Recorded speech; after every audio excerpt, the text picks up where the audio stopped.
sans la loi est manifestée la justice de Dieu, à laquelle rendra témoignage la loi et les prophètes.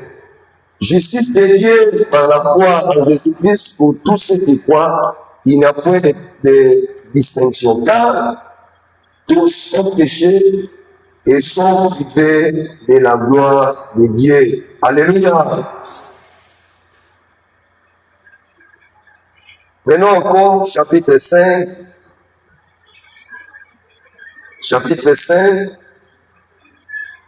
Étant donc justifiés par la foi, nous avons la paix avec Dieu par notre Seigneur Jésus, à qui nous devons d'avoir eu par la foi accès à cette grâce dans laquelle nous demeurons faire et nous sommes glorifiés dans l'espérance et la gloire de Dieu. Bien-aimés, nous glorifions même des afflictions, sachant que l'affliction produit par la persévérance. La persévérance, la victoire dans le cœur, et cette victoire, l'espérance. Verset 8. Mais Dieu prouve encore son amour envers nous, en ce qui concerne, en ce que lorsque nous étions encore des péchés, Christ est mort à notre place. Qui a dit le verset 8? Le mot péché est au pluriel. Vous avez vu? Est-ce que vous avez vu ça? Prenons le verset 11. Pas le verset 11. Attends.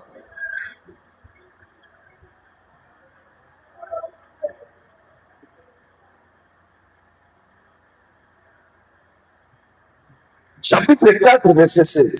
Romains 4, 7.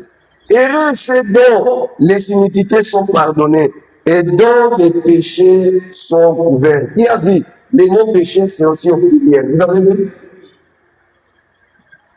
Prenons encore un autre verset. Si vous partez à la maison, prenez votre Bible, commencez à faire cette étude.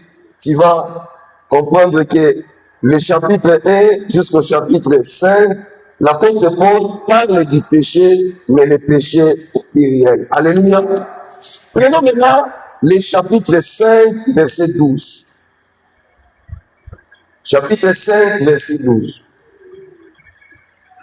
Je lis au nom de Jésus. C'est pourquoi, comme par un seul homme, le péché est entré dans le monde. Qui a vu?